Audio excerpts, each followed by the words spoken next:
focus and hard work is really important in your preparation, and consistency, as Pranav sir says, consistency is the key.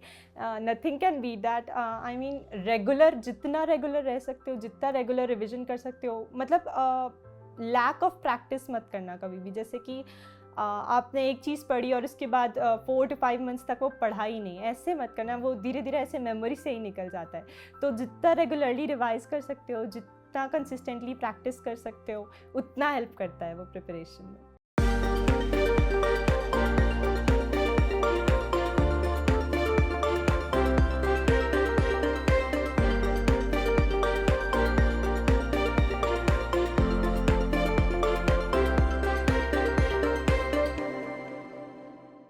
Hi hello everyone, welcome to chamomile TV toppers, an initiative by Unacademy.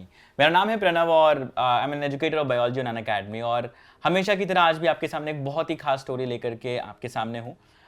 जैसा कि आप सभी को पता है कि इस साल अनअकैडमी ने 10,000 से ज़्यादा सेलेक्शंस दिए हैं। सो उन्हीं में से एक स्टोरी यहाँ पर आपके सामने है। So we have Kinjal with us. She secured 685 out of 720 और बहुत ही शानदार 455 रैंक के साथ आज ये अपनी स्टोरी हमारे साथ शेयर करेगी। So welcome Kinjal, welcome to CDWT। ठीक है, सो एक बार अपने बैकग्राउंड के बारे में, अपनी जर्नी के बारे में एक बार हमारी ऑडियंस को एक बार ब्रीफ कर दो। सर ये मेरा फर्स्ट अटेम्प्ट था and I belong from Raipur, Chhattisgarh. Okay, that's great. So सबसे पहले सबसे बेसिक सा ये आंसर दो यार मुझे कि why only NEET, why not anything else? Sir actually जैसे मेरे दोनों पेरेंट्स डॉक्टर्स हैं, तो उन्हें मैंने हमेशा मतलब मैंने बचपन से देखा है उन दोनों को, तो मैं बहुत इंस्पायर्ड रहती थी हमेशा, क्योंकि और उन्होंने मुझे कभी ऐसे फोर्स नहीं किया कि आपको यही फील्ड लेनी है। उन्होंने हमेशा बोला कि आपका जो इंटरेस्ट है उसे परस्यू करना। एंड तो मैंने देखा था, पर मैं बहुत इंस्पायर्ड थी। वो दोनों मेरे रोल मॉडल्स हैं एंड मैं देखती थी कि वो एक फीलिंग ऑफ सेटिस्फैक्शन जो आती है after you treat your patients and उसके बाद उनका फीडबैक, तो वो सर मुझे बहुत ज़्यादा अच्छा लगता था वैसे करना, एक बहुत प्रेस्टिजियस सा लगता था। तो सर इसलिए मुझे हमेशा से डॉक्टर बनना था। That's great. सो तुमने ये पहले अटेम्प्ट में क्रैक करा है और ये अपने आप में बहुत रिमार्केबल अचीवमेंट है, क्योंकि तुम्हें पता ही है कि नीट में है ना काफ़ी सारे ड्रॉप्स के बाद लोग सेलेक्ट हो रहे हो, तो पहले अटेम्प्ट में करना बहुत बड़ी बात है। अब मुझे ये बताओ, क्योंकि तुमने पूरे टाइम ऑनलाइन प्रिपेयर करा, सो कुछ तुम्हें डिफरेंस सा लगा कि यार ऑनलाइन में नहीं मज़ा नहीं आ रहा, कुछ फील नहीं आ रही, नहीं तो क्लासरूम में ही मज़ा आता है, ऐसा कुछ? नहीं सर, मुझे तो बहुत अच्छा लगा था, क्योंकि एक्चुअली बहुत टाइम सेविंग था मेरे लिए ऑनलाइन, मतलब उससे मुझे लगा थी। एंड ऑल्सो लाइक ऑनलाइन में कैसा है कि आप स्पेशली अनअकैडमी पे आप जैसे बहुत सारे एजुकेटर से चूज़ कर सकते हो। अगर आपकी किसी के साथ मतलब आपको नहीं लग रहा है कि ये आपको ठीक लग रहे हैं, या फिर आपको उनकी पढ़ाने की स्टाइल नहीं अच्छी लगी, तो आपके पास बहुत सारे एजुकेटर्स हैं to choose from. And sir ये वाला फीचर ऑफलाइन में नहीं अवेलेबल है, तो सर इसलिए वहाँ थोड़ा सा मतलब बाउंड टू हो जाते हैं स्पेसिफिक एजुकेटर्स। एंड प्लस बहुत से ट्रांसपोर्टेशन में टाइम जाता है, प्लस एक प्रिपरेशन करनी होती है जाने से पहले, तो सर वो सारी चीज़ें बिल्कुल नहीं थी ऑनलाइन में, इसलिए मुझे बहुत अच्छा लगा। और ये मेरे हिसाब से सिर्फ अनअकैडमी एक ऐसा प्लेटफॉर्म ऑफर करता है जहाँ बच्चा टीचर को चुनता है। मतलब हम एजुकेटर्स ही आपस में कम्पीट करते रहते हैं कि कौन सबसे बेस्ट कंटेंट देगा, बिकॉज बच्चे वहाँ हमें जज कर रहे हैं, राइट? सो ठीक है, ये बात तुमने बताई, बहुत अच्छी है। इसके बाद अगर हम थोड़ा आगे चलते हैं, मैं थोड़ा सा 10th से 11th ट्रांजिशन पर आता हूँ, ठीक है? सो 10th से, क्योंकि तुमने ये जो गोल सेटिंग थी कि अब नीट ही करना है, ये तुमने कब डिसाइड किया था? 10th से पहले ही कर लिया था कि बाद में आकर के? नहीं सर, 10th से पहले से ही था। अच्छा, 10th से पहले, तो फिर सब्जेक्ट चॉइस से मेरे हिसाब से कोई इशू नहीं आई होगी, तो सीधा PCB के साथ तुम आगे बढ़ते गए, ठीक है? अब आते हैं हम लोग 11th और 12th के पास। सो देखो 10th तक बहुत डिफरेंट माहौल रहता है, छोटे छोटे चैप्टर्स होते हैं, आराम से, कोई इतना कंपटीशन नहीं है। 11th में आने के बाद पता लगता है कि यार 16-18 लाख बच्चे एक पेपर को दे रहे हैं, जिसमें सिलेक्शन रेशियो बहुत कम है, मतलब बहुत ही ज़्यादा कम बच्चों का हो रहा होता है। तो इस प्रेशर को, तुम्हारे साथ अगर ये प्रेशर आया तो उसको तुमने कैसे टैकल किया? सर डेफिनेटली 11th में जाने के बाद बहुत वास्ट हो गया था सिलेबस एक तरीके से, और मतलब अब तो हर लाइन पे ध्यान देना था NCERT की। जैसे 10th तक आप जैसे सिर्फ क्वेश्चन सॉल्व कर लोगे, मतलब जो सब्जेक्टिव रहता है, तो उसमें उतने चांसेस नहीं होते हैं कुछ नया आने का। लेकिन जैसे नीट है तो उसमें आपको क्वेश्चंस ट्विस्ट हो सकते हैं, एंड स्पेशली लाइन्स से क्वेश्चंस आते हैं बुक्स के, तो बुक्स को थोड़ी स्टडी करना बहुत ज़रूरी हो जाता है। तो सर यही एक डिफरेंस था 10th से 11th में आने में। एंड सर प्लस बस प्रेशर भी था कि मतलब सारी चीज़ें अच्छे से पढ़नी पड़ेगी और ज़्यादा फोकस के साथ पढ़ना पड़ेगा एंड कोई चीज़ें मिस मतलब जितनी मिस ना हो उतना अच्छा है, जितना आप कवर कर पाओ। राइट, तो सर बस ठीक है। और तुमने जो स्कूलिंग वगैरह की अगर मैं बात करूँ तो ऐसा प्रॉपर स्कूल भी था साथ में? Yes sir. तो यार इसमें टाइम मैनेजमेंट कैसे किया तुमने, बिकॉज फिर तो क्लासेस भी लगानी है, स्कूल भी जाना है। सर नहीं सर, एक्चुअली मेरे टाइम पे ऑनलाइन स्कूल ही अच्छा, था। ये बहुत फायदा उठा ले गए हैं बच्चे, है ना? Sir, तो ऑनलाइन स्कूल जाते थे कि बस ऑनलाइन? नहीं सर ऑनलाइन क्लासेस अटेंड। अच्छा, ऑनलाइन क्लासेस भी करते थे। तो लगभग कितना टाइम तुम्हारा ऑनलाइन क्लासेस में ही निकल जा रहा था? सर वैसे उतना स्ट्रिक्ट नहीं था, जैसे कि मतलब जैसे कि बच्चे तो एब्सेंट होते ही हैं। नहीं, ये तुम बोल सकते हो, कोई बात नहीं, स्कूल वाले अब कुछ नहीं बोलेंगे। हाँ सर, नहीं सर, लेकिन जैसे कि हमारा रहता था टिल 12 रहता था स्कूल ओके। एंड सर उसके बाद ऐसे मतलब फिर वो ऑप्शनल सब्जेक्ट वाली क्लासेस होती थी सर। सो अगर मैं टाइम स्लॉट को डिवाइड करूँ तो सुबह के टाइम स्कूल हो गया और Yes. अनअकैडमी पर क्लासेस शाम के टाइम हो गई, yes. ठीक है? तो ओवरऑल अगर मैं टाइम स्प्लिट अप करता हूँ, 100% की बात करता हूँ, तो इसमें सेल्फ स्टडी को तुम कितना टाइम दे रहे थे और बाकी क्लासेस को कितना टाइम दे रहे थे, अगर स्प्लिट करता हूँ तो? सर एक्चुअली सेल्फ स्टडी शुरू में जब क्लासेस करनी होती थी तब तो उतना सेल्फ स्टडी को टाइम नहीं मिल पाता था। तब तो क्लासेस से सर अगर आप क्लासेस को ही अच्छे से सुन लोगे तो सर उतना मतलब उतनी मेहनत नहीं करनी पड़ती खुद से वापस पढ़ने में। अगर आप अच्छे से क्लास को सुन लोगे, वहीं समझ लोगे जो कंसेप्ट्स बता रहे हैं टीचर्स, तो सर उसके बाद इजी हो जाता है। एंड उसके बाद बस एक रिवीजन की नीड पड़ती है जो थोड़ी सी वो towards the end of the day कर सकते हैं। एंड सर उसके बाद जब मैंने क्लासेस देख ली, जब मेरा थ्योरी कवर हो गया था, उसके बाद अराउंड 50% तो या 60% तो सेल्फ स्टडी रहता ही। मैक्सिमम टाइम सेल्फ स्टडी को दे रहे थे रफली, है ना? ठीक है। अच्छा, एक और चीज़ बताओ, जैसे मान लो क्लासेस कर रहे हो, सबसे बड़ी प्रॉब्लम ये है ऑनलाइन में जो मुझे लगती है कि बीच में एक नोटिफिकेशन आया, किसी का मैसेज आया, किसी दोस्त का आया, उसके बाद फिर आगे बढ़ गए, बात करने लगे, या तो कोई यूट्यूब पे नोटिफिकेशन आई, कोई वीडियो देखने लगे, अब उसके बाद अगली हम वीडियो पे एक देखना शुरू करते हैं, कहीं भी पहुंच जाते हैं। तो ये वाली प्रॉब्लम आती है, बहुत हेवी अमाउंट ऑफ डिस्ट्रैक्शन है, क्योंकि इसमें बच्चा घर पे, और मेरे हिसाब से जब तक उसमें सेल्फ डिसिप्लिन नहीं है वो कुछ नहीं कर सकता है। इस मतलब अगर अपने अंदर से है कि मुझे करना है, तो how you manage to make sure कि तुम डिस्ट्रैक्टेड नहीं हो रहे हो? सर मैंने नोटिफिकेशंस ऑफ रखे थे सारे ऐप्स ओके, सब बंद कर दिए थे? हाँ सर। एंड वो मैं सोशल मीडिया पे भी नहीं हूँ, मतलब एक्सेप्ट व्हाट्सएप। वो तो जैसे हमारे स्कूल ग्रुप्स थे तो एंड मतलब स्टडीज़ रिलेटेड ही ग्रुप्स थे, तो उसके लिए मैं थी क्योंकि ऑनलाइन स्कूल था तो उन्होंने व्हाट्सएप पे ग्रुप्स बना के बताते थे अपडेट्स वगैरह, तो उसके लिए थी मैं व्हाट्सएप पे। एंड बाकी सर बस मतलब फ़ोन जो यूज़ हुआ है मेरा वो मतलब ऑनलाइन रिसोर्सेज के लिए ही यूज़ हुआ है बस, एंड अच्छा। पढ़ाई के लिए ही यूज़ हुआ है। ओके, ऐसा कभी बीच में इधर उधर डिस्ट्रैक्टेड घूम नहीं नहीं रहे सर, थे? नोटिफिकेशंस ऑफ थे, बाकी सब बंद थे और ऐप ही नहीं थे वैसे? हाँ, ऐप भी नहीं थे। ठीक है, चलो ये वाला जुगाड़ है कि, है ना? बट फिर ऐसे कभी मन तो करता है ना कि यार चलो सारे हाँ दोस्त ये सर, कर रहे हैं, वो कर रहे हैं, हम भी कुछ करते हैं, तो ये सिचुएशन टैकल? हाँ सर, ये ऐसा लगता था। मेरे ऑलमोस्ट सारे दोस्त थे, मतलब इंस्टाग्राम एंड हर जगह, और वो लोग बोलते थे कि मैं नहीं हूँ तो मैं हाँ, क्यों नहीं तो बड़े हूँ। टॉन्ट भी करते रहोगे कि तुम सर, पढ़ते रहो बैठ करके, हाँ फिर सर।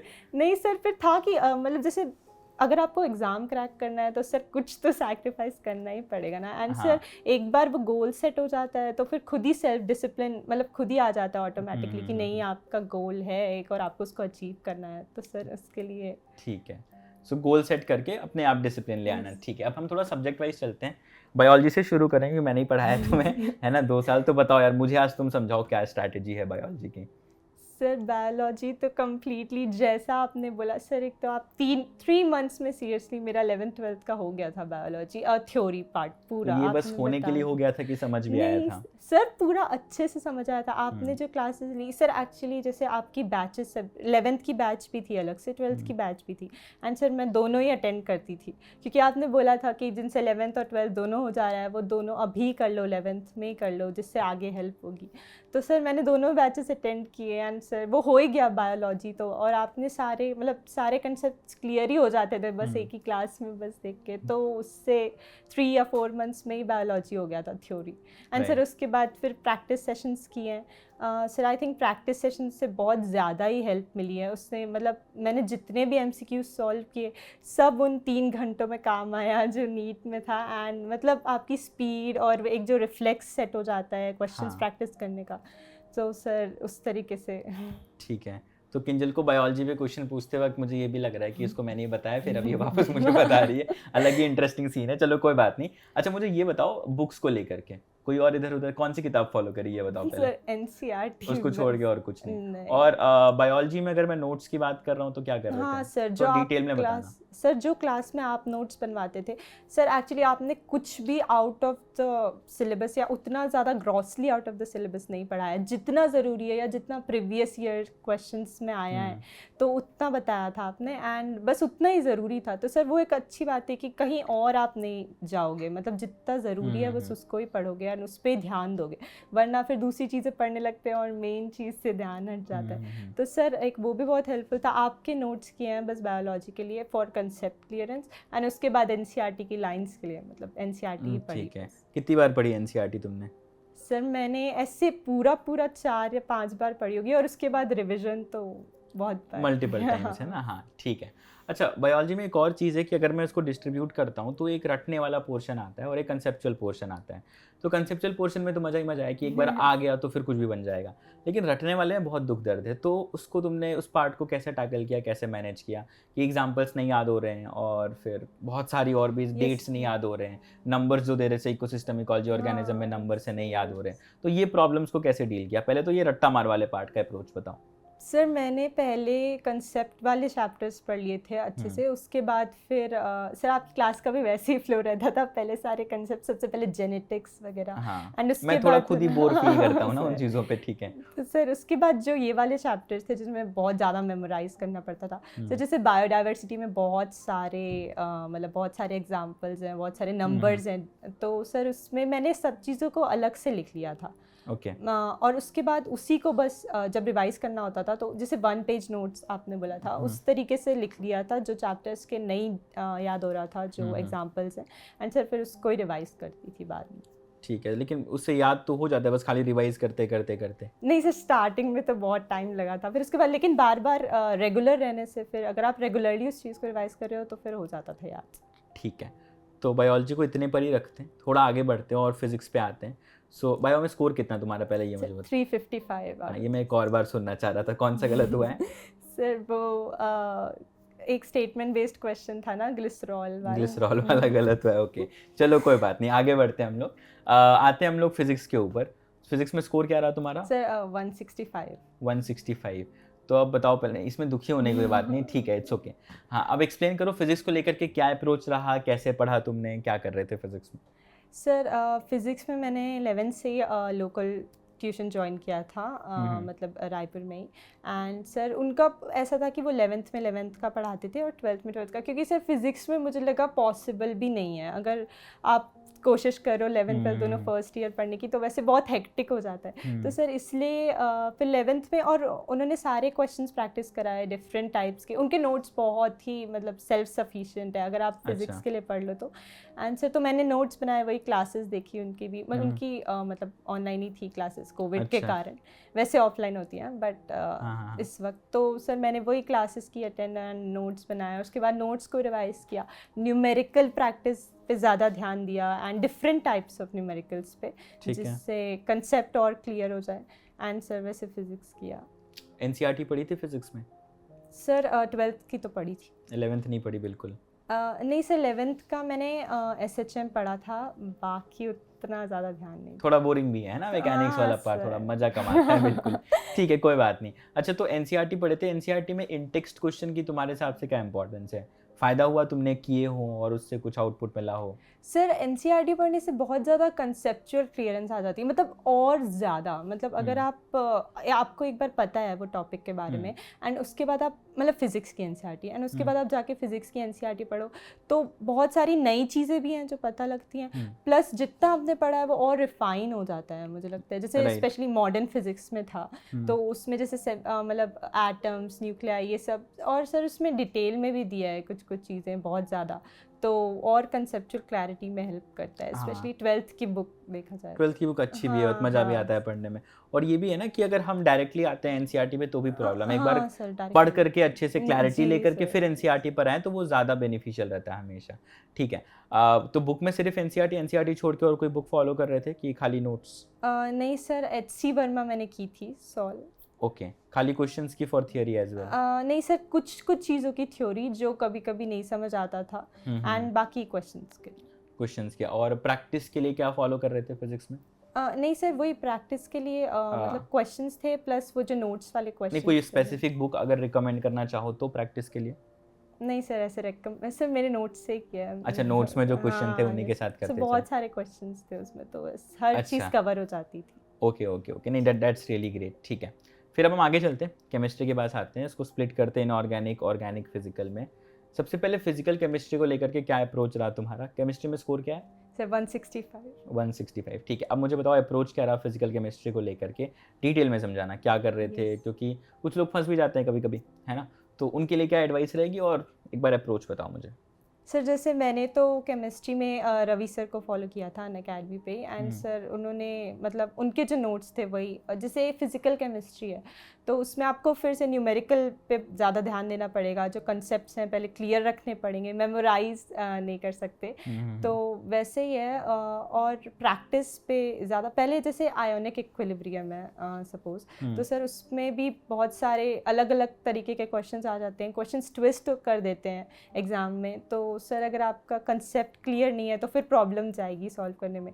तो पहले आई थिंक कंसेप्चुअल क्लैरिटी पे ध्यान देना चाहिए, पहले अच्छे से चैप्टर को पढ़ लेना चाहिए, एंड मतलब जो जैसे बफर्स एंड वो सब जो टॉपिक्स हैं उन्हें अच्छे से पढ़ लेना चाहिए। उसके बाद क्वेश्चन सॉल्व करने चाहिए, एंड थोड़े नहीं, मतलब जितने ज़्यादा सॉल्व कर सकते हो फिजिकल केमिस्ट्री में उतने ज़्यादा।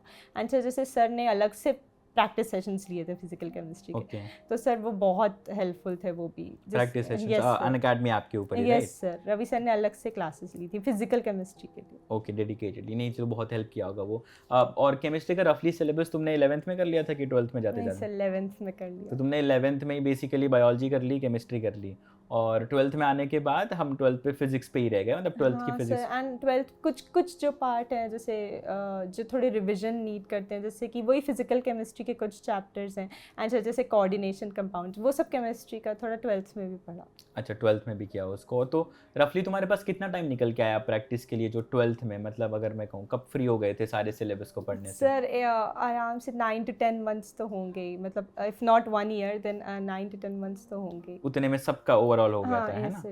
Great, biology and chemistry. Great, ठीक है। अब हम केमिस्ट्री पे चल रहे थे, फिजिकल की हमने बात करी, अब आते हैं इनऑर्गेनिक पर। बहुत याद करना है थोड़ा सा, बहुत दुख दर्द है, मुझे समझ में आता है वो चीज़। So what was your approach to make sure कि everything is on tips? Sir पहले तो बिल्कुल याद नहीं होती थी इनऑर्गेनिक केमिस्ट्री की, इतनी बार पढ़ लो पर लगता था कि अभी भी नहीं पढ़ा है उतनी बार जितनी बार पढ़ना था।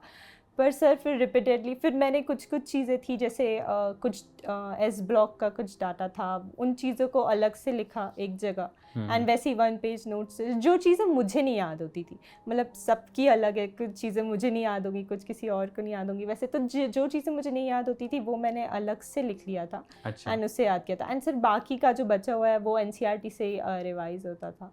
तो कितनी बार NCERT की रीडिंग करी तुमने इनऑर्गेनिक में?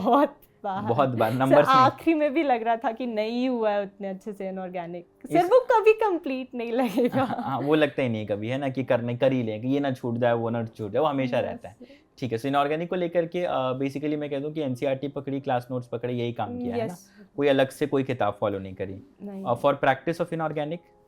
सर इनऑर्गेनिक की प्रैक्टिस रवि सर ही करा देते थे, उसी में चल जा रहे हैं। ठीक है, इसके बाद अगर हम आते हैं इसके ऊपर, ऑर्गेनिक केमिस्ट्री के ऊपर, सो क्या अप्रोच रहा ऑर्गेनिक केमिस्ट्री का? सर पहले ऑर्गेनिक केमिस्ट्री 11th में, अगर आप 11th में GOC पढ़ाते हैं, जनरल ऑर्गेनिक केमिस्ट्री, तो अगर 11th के बाद आप गैप रख के डायरेक्टली 12th में पढ़ोगे जो लास्ट के चैप्टर्स है, तो सर तब तक तो बहुत लेट हो चुका होगा, तब और मुश्किल होगी समझने में। तो अगर मतलब जैसे मैंने किया था 11th में GOC के साथ साथ ही, मतलब मैंने भी 12th के जो आगे के chapters continuation, yes sir continuation, तो उससे और हेल्प हुई, मतलब आपके कंसेप्ट्स नहीं भूले थे जो जनरल ऑर्गेनिक केमिस्ट्री के। एंड सर पहले मुझे रिएक्शंस नहीं याद होते थे, बिल्कुल भी नहीं याद होते थे।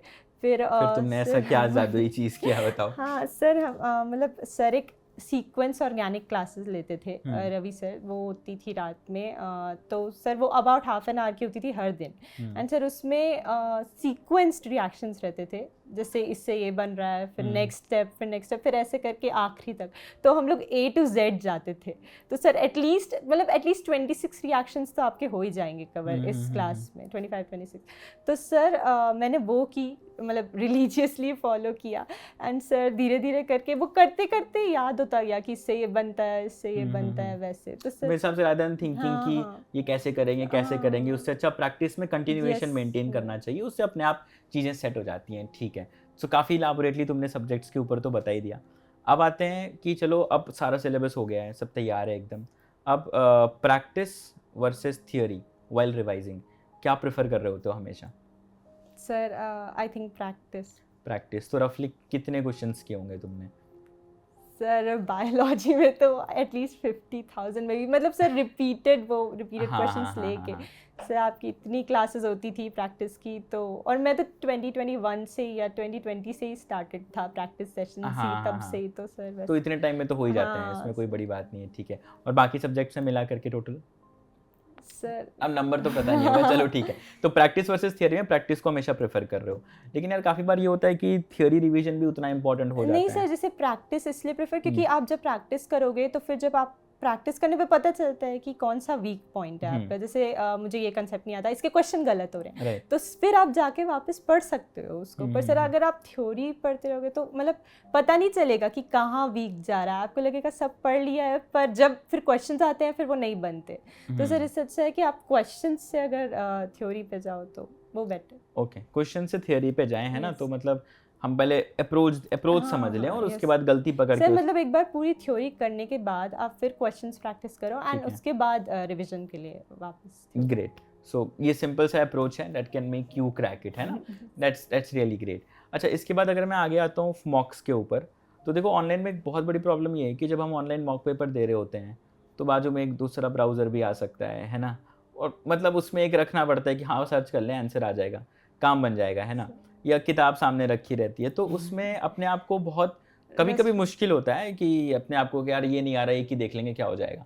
तो ऐसा कभी सिचुएशन हुआ तुम्हारे साथ? ना नहीं सर, क्योंकि ना आप लोगों ने हमेशा बोला था कि खुद से ऑनेस्ट रहना सबसे बड़ी नहीं, बात बोलते तो हम लोग बहुत कुछ हाँ हैं, सर सुनते नहीं है ना? सर। अच्छा। हाँ सर, वो बहुत मतलब सर वो बहुत सही बात है। आप यहाँ कर लोगे, मतलब आप यहाँ देख हाँ। लोगे आंसर, लेकिन सर फिर जब फाइनल एग्जाम होगा तब रियलाइज़ होगा कि आपको कुछ नहीं आता है या फिर मतलब आपने पढ़ा नहीं उस तरीके से। तो सर जितना स्ट्रिक्टली फॉलो कर सकते हैं, मतलब सर वही सेल्फ डिसिप्लिन वाली बात है। जिन्होंने स्ट्रिक्टली फॉलो किया फिर उन्हें एग्ज़ाम में पता चलेगा कि हाँ उन्हें याद है, उन्होंने मॉक्स दिए थे एंड सीरियसली दिए थे, ऑनेस्टली दिए थे। तो सर वो हेल्प करता है डेफिनेटली फाइनली। तो डिसिप्लिन रह लिए थे तुम ओवरऑल उस टाइम फ्रेम में। ओके, सो किंजल अब हम चलते हैं एक बहुत इंपॉर्टेंट एस्पेक्ट के ऊपर। तो ऑफलाइन मॉक टेस्ट दिया करती थी यस सर। On OMR? जी ठीक है, पहले तो बताओ लोवेस्ट स्कोर क्या था तुम्हारा? सर मेरा लोएस्ट स्कोर था 570। 570। तो अब एक बात बताओ, क्योंकि हर बच्चे के प्रिपरेशन फेज में आते हैं अप्स एंड डाउन्स, अच्छे नंबर भी आते हैं, ख़राब नंबर भी आते हैं। तो ख़राब नंबर पे जैसे 570 फिर भी ओकेश है, मगर कभी मैंने तो नहीं बोला कि हाँ, तुम्हें कभी बोला नहीं है ना, मैं बहुत ही गंदे बोलता था मैं। लेकिन हाँ, तो इस मोमेंट पर खुद को कैसे मैनेज करते हैं ओवरऑल कि जब स्कोर कम रहता है, या कभी ऐसा भी होता है ना बहुत डिमोटिवेटेड सा लग रहा होता है कि अब नहीं हो, ये है वो है, ऐसा कभी थॉट प्रोसेस आया कभी दिमाग में? ये सर, और सर स्पेशली पार्ट टेस्ट्स में होता था ये, मतलब कम स्कोर जाता था क्योंकि बहुत डिटेल पार्ट टेस्ट था, तो बहुत डिटेल में होते थे क्वेश्चंस। राइट। तो सर उतना अगर आपने उतना डिटेल में नहीं पढ़ा है तो फिर वो क्वेश्चंस गलत होते ही थे। तो सर उसमें एक ये था कि आप बहुत सारे जो बहुत ज़्यादा ही डिटेल है वो क्वेश्चंस को या तो फिर आप मतलब टीचर से मतलब पूछ के या तो आप लीव कर दो, वो टॉपिक ना पढ़ो। लेकिन सर जितना आता है सिलेबस में यूजुअली वैसे टेस्ट दो जिसमें मतलब ऐसे out of the syllabus questions नहीं है, मतलब जो सिलेबस में रह के ही, और मतलब ऐसे full mainly full mock test ज़्यादा हेल्पफुल लगे सर मुझे, जो फुल सिलेबस मॉक टेस्ट होते हैं। एंड सर वो जो आता है, कभी कभी फुल मॉक्स में भी कम मार्क्स आते थे, मतलब 650 के नीचे कभी कभी। तो सर उसमें लगता तो था कि मैंने इतना पढ़ा है पर फिर भी कम मार्क्स आ रहे हैं, एंड इतनी प्रैक्टिस भी की है फिर भी। लेकिन सर वो है कि फिर जब आप देखो कि कहाँ, मतलब आपको देखना पड़ेगा कि कहाँ गलत हो रहे हैं। अगर आप उसे देखे इम्प्रूव नहीं करोगे तो सर उतने ही मार्क्स आते रहेंगे, मतलब वो एक इम्प्रूवमेंट का स्कोप हमेशा रहता है। नहीं, ये वाला लेकिन थोड़ा बोलने की बात है इसमें कि स्कोप तो रहता ही है Yes, इम्प्रूवमेंट sir. का, लेकिन लगता तो है ना खराब। हाँ एक सर, बार खुद को लगता है। डिमोटिवेटेड सा तो लगता है। हाँ सर, तो मैं लेकिन उस सर सिचुएशन से आउट निकलने का कोई तुम्हारे पास सॉल्यूशन है? सर एक्चुअली मुझे मेरे पेरेंट्स से बहुत सपोर्ट मिला था। मैं हमेशा बोलती थी कि अच्छे मार्क्स नहीं आए आज, मतलब ऐसे। तो सर वो लोग हमेशा बोलते थे कि कोई बात नहीं है, मतलब अभी तो टाइम है, अभी हो जाएगा अच्छे से, एंड मतलब अगर प्रैक्टिस करते रहोगे और रेगुलर रहोगे तो सर फिर वो धीरे धीरे, मतलब वो थोड़ा एक दिन के लिए रहता था, बट फिर वापस क्लासेस करने लगे हो, फिर अगर नेक्स्ट मॉक में अच्छे आ गए, मतलब फिर मैंने एनालिसिस किया कि कहाँ गलत हुआ, फिर से पढ़ा, रिवाइज किया, तो सर फिर अच्छे हो जाते थे। ओके, सो रफली ऑफलाइन मॉक कितने दिए होंगे तुमने, कोई नहीं आइडिया कि बहुत दिए? सर लास्ट के 2 मंथ्स में तो पर वीक 2 रहते ही थे। पर वीक 2? मतलब, और ये लाइक ऑफलाइन टेस्ट सीरीज तुमने ले रखी थी कोई हाँ, सी? यस। Okay, great. तो ऑफलाइन मॉक दे रहे हो, गलतियां खूब सारी हो रही हैं, प्रैक्टिस कर रहे हो, गलतियां खूब सारी हो रही हैं, उनको कैसे फिक्स करते थे ये दोबारा गलती ना हो? सर पहले जो गलतियाँ होती, मैं पहले आंसर देख लेती थी कि जैसे जो गलत हो रहा है, जैसे बायोलॉजी के हाँ। लिए, एंड सर फिर वो क्वेश्चंस निकाल लेती थी कि कुछ होते हैं सर जो डाउटफुल क्वेश्चंस होते हैं, मतलब जैसे कि आपको एग्ज़ाम में जब क्वेश्चन आया तो आपको लगा कि ये क्वेश्चन मुझे आता है, पर इसका जो कंसेप्ट है पीछे का, हाँ। वो नहीं आता, मतलब अगर कोई और इस टॉपिक पे क्वेश्चन पूछा गया होता तो वो शायद मुझसे नहीं बनता। ओके। तो सर उस वैसे वाले क्वेश्चंस एंड प्लस जो गलत हुए हैं उनको मैं एक जगह, मतलब उनको मैं मार्क कर देती थी पेपर में, एंड उसके बाद घर आके उसको देखती थी बुक में, या तो एनसीईआरटी में, या तो मतलब कोई ऑनलाइन रिसोर्सेज से, कि और उसके बारे में स्टडी करके, एंड सर फिर उसके बाद ऐसे प्रिपेयर करती थी नेक्स्ट मॉक। अच्छा, और लगभग एक मॉक पेपर को देने में, यार देखो 3 घंटे का पेपर होता है, ठीक है, 3 घंटे 20 मिनट का पेपर होता है, कितनी देर में अटेम्प्ट क्या करते थे ऑनेस्टली बताओ, हो जाता था कितनी देर में पेपर? सर कभी कभी, मतलब अभी जैसे लेंदी आते थे मोस्टली पेपर्स, तो सर 3 आवर्स में तो हो जाता, मैक्सिमम 3 आवर्स में। अच्छा, जैसे तुमने नीट 2020-21 का पेपर भी बनाया ही था, yes, sir. सो और बायोलॉजी में रफली कितना टाइम स्पेंड किया करते थे? सर बायोलॉजी में 40 मिनट्स से ज़्यादा नहीं जाता था कभी भी, एंड मिनिमम 20-25। 20-25 भी, ओके। ओवरऑल इस साल के पेपर में तुमने कितना टाइम स्पेंड किया सर बायो में? सर, मैं इसलिए पूछ रहा था। इस साल के पेपर में मेरे को लगे थे 52 मिनट्स लग गए थे इस साल के। राइट, क्योंकि पेपर लेंदी भी था।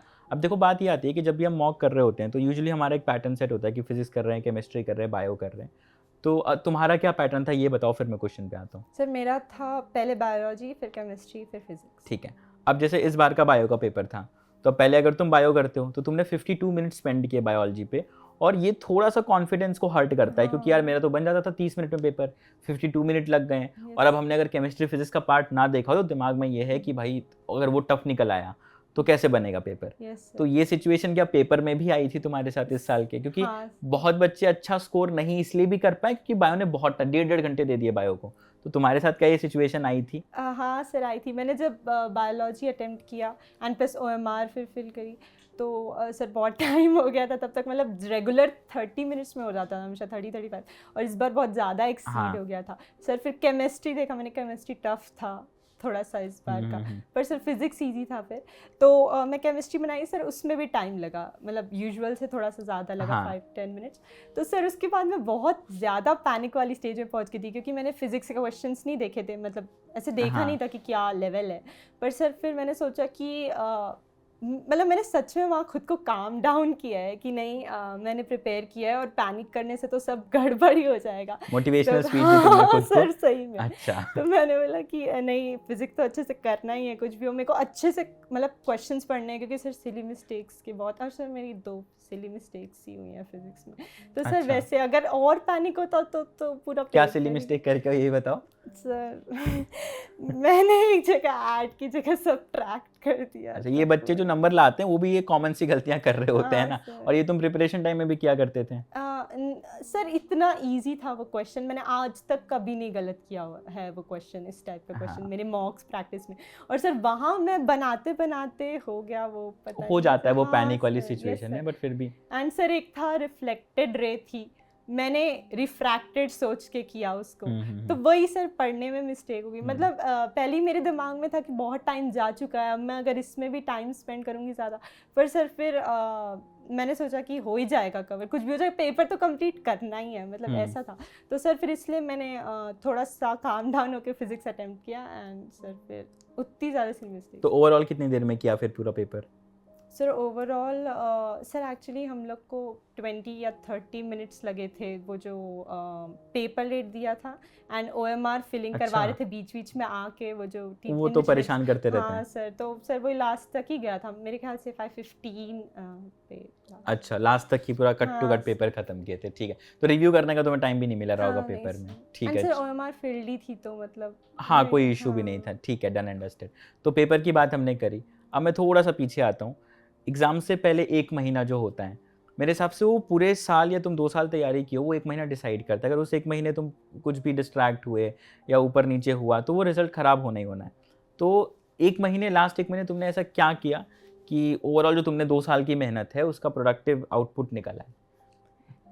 सर लास्ट के 1 मंथ सर पहले तो मुझे बहुत डर लग रहा था कि पता नहीं पेपर कैसा आएगा, हर साल पैटर्न चेंज हो रहा था। हुँ, तो सर कुछ ऐसे मतलब कुछ गारंटीड नहीं था कि कुछ मतलब फिजिक्स टफ आ जाएगा या इजी आ हुँ। जाएगा, और सर मैंने तो कभी नहीं सोचा था कि बायो ऐसा आ जाएगा जैसा इस मैंने भी नहीं साल सोचा था, आया। बिल्कुल से, बट बहुत अच्छा हुआ क्योंकि ऐसा पेपर आया। हाँ हुँ, सर सही बात है, मतलब सर कॉन्सेप्ट क्लियरेंस मतलब जिनको है कंसेप्ट क्लियर उनके लिए अच्छा है। हुँ, हुँ। एंड सर तो वैसे ही मैं बार बार मम्मी पापा को बोलती रहती थी पता नहीं इस साल कैसा पेपर आएगा, पता नहीं इस साल कैसा पेपर आएगा, बट सर वही है, मैंने रिवाइज करना नहीं छोड़ा लास्ट के 1 मंथ में, क्योंकि जैसे मॉक टेस्ट मैंने बंद कर दिए थे देने अबाउट शायद 1 हफ्ते पहले मेरे ख्याल से, मैंने जो जैसे मैं दे रही थी 2 पर वीक वैसा बंद हो गया था, क्योंकि सर फिर एनालिसिस करने में बहुत टाइम जाता है, मतलब हुँ। अगर गलतियाँ हो रही हैं एंड अगर आपको कंसेप्ट रिवाइज करने हैं, तो सर फिर मेनली मैंने सोचा था कि जो एक बार जो स्ट्रॉन्ग टॉपिक्स हैं उनको ही फिर से रिवाइज कर लूँ लास्ट के 1 वीक में और मेरे ओके। लास्ट मंथ में,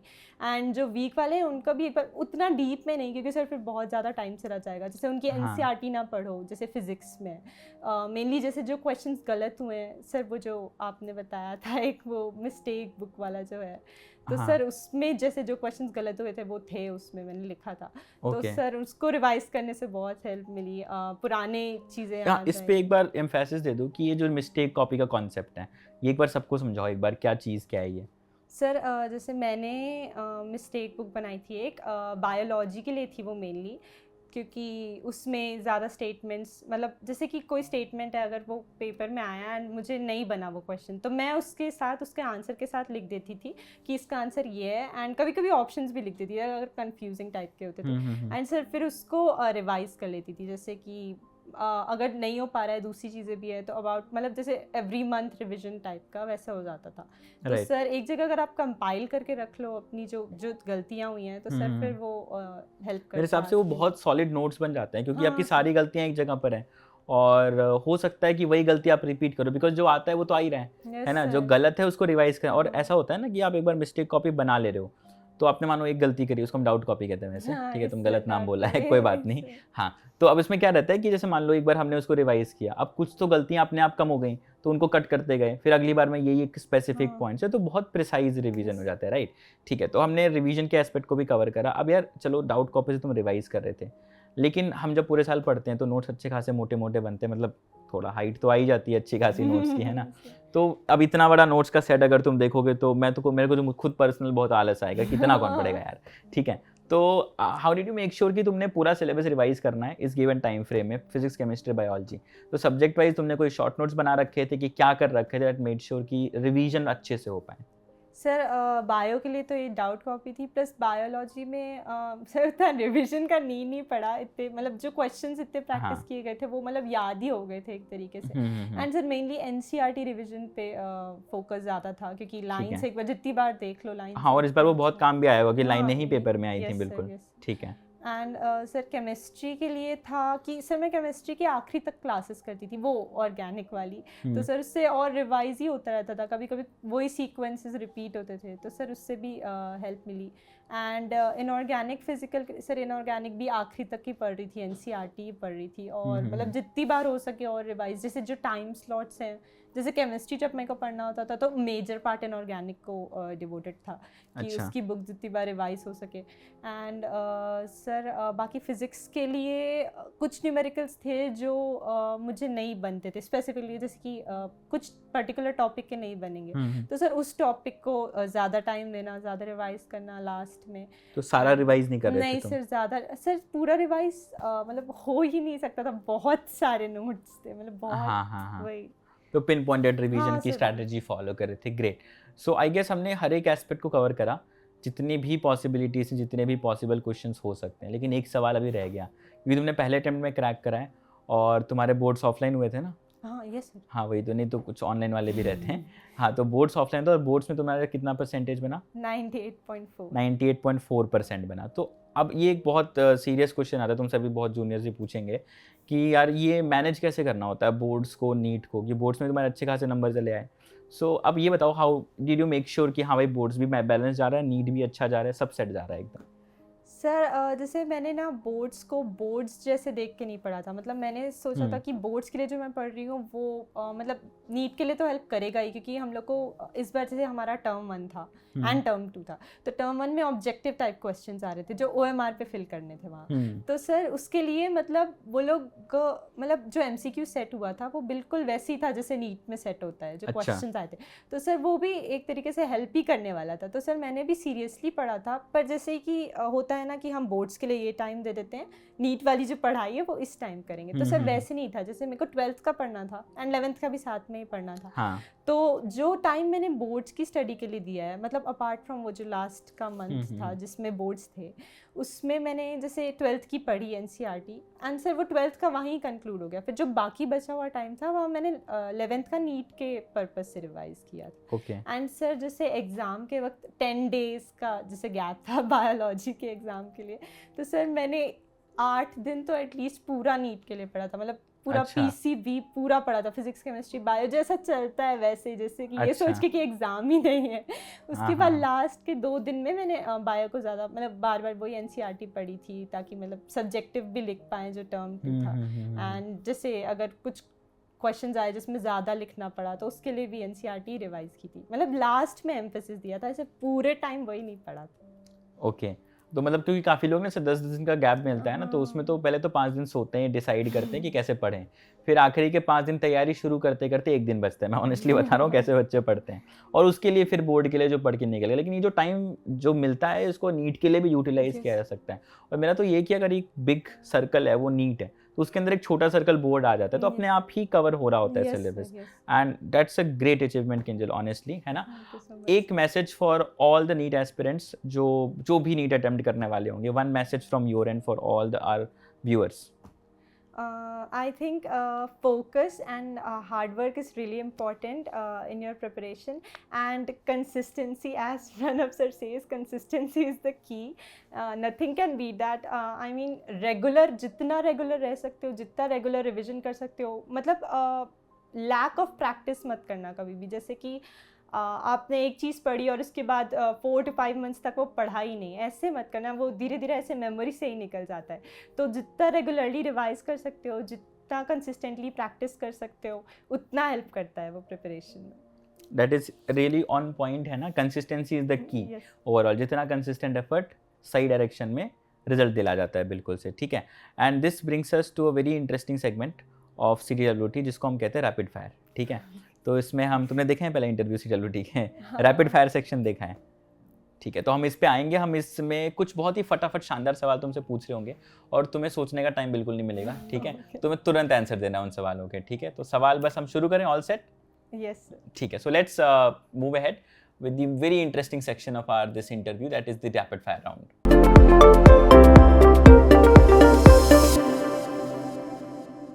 फर्स्ट क्वेश्चन देखो, हमारे रैपिड फायर में थोड़ा इंटेंस क्वेश्चन हो जाते हैं क्योंकि तो सोचना पड़ता है, लेकिन फट से सोचना है, ठीक है।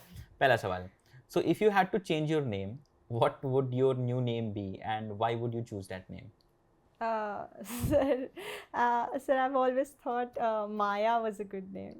अच्छा, ये मैं तुम्हारे मम्मी पापा को बताता हूँ कि नाम चेंज करवाना है तुम्हारे को। क्यों? नहीं सर, मैंने एक शो देखा था, उसमें एक नाम था माया, तब से ही अच्छा लगता है मेरे को। अच्छा, तुम्हें नाम चेंज, चलो ठीक है। Next is, what is the most important object you own? Sir actually एक पेंसिल थी, मुझे मेरी फर्स्ट क्लास की टीचर ने दी थी। अच्छा सर वो बहुत, मतलब उसमें पूरा वो ग्लिटरी पेंसिल है तो मैंने आज तक उसे यूज़ नहीं किया है वो, मतलब अच्छा। मेरे पास आज तक संभाल के रखी। आगे आएंगे, what movie has everyone else seen but you haven't? RRR। RRR नहीं देखी तुमने? देख के आओ, अभी तो फ्री हो ना। सर सभी बोल रहे देख के हाँ आओ। फटाफट देख के आओ उसको तो बिल्कुल से। अच्छा आगे आएंगे, what is your dream job and what makes it so amazing? Sir, my dream job, हाँ, sir, it's to be a doctor. And what makes it so amazing? Sir, that self-satisfaction that comes after treating Okay. patients. आगे आएंगे, is there an app that you hate but use anyway? ऐसा कोई app है? तुम तो uninstall कर दिए थे ना। इस क्वेश्चन को हम लोग कुछ महीनों बाद जब फिर से शूट करेंगे तब इससे पूछेंगे। अच्छा आगे, व्हेन थिंग्स ब्रेक, कुछ अगर टूट जाता है, so do you prefer to fix them और replace them? Uh, if they can be fixed, then fix them, okay, or otherwise. Great trend. This was our rapid fire round. कुछ question में तुम रुक गए थे, वैसे रैपिड नहीं हुए थे, बट इट वाज ग्रेट, है ना। एंड आई होप सबने बहुत कुछ सीखा होगा यहाँ पर इस इंटरव्यू से, क्योंकि अपने आप में हर स्टोरी यूनिक है। और ये मेरा मानना बिल्कुल नहीं है कि यहाँ पर सिर्फ यही एक स्टोरी जिसको आपको फॉलो करना है, सिर्फ ऐसे ही स्ट्रैटेजीज जो आपको फॉलो करनी है। आपकी अपनी यूनिक स्ट्रैटेजी हो सकती है, और कल को हम आपकी स्ट्रैटेजी यहाँ पर सुन रहे होंगे एक बहुत शानदार स्कोर के साथ। And that brings us to the end of this amazing interview. Thank you so much Kinjal for Thank you so joining in. much. And आपको अगर कुछ भी इस पे फीडबैक देना हो, कुछ भी पूछना हो, आप और भी किसी को यहाँ देखना चाहते हो, तो drop down in the comment section. फटाफट से वीडियो को लाइक कर दे और सब तक शेयर कर दें, because this is one of the stories I believe everyone should hear. Let's crack it.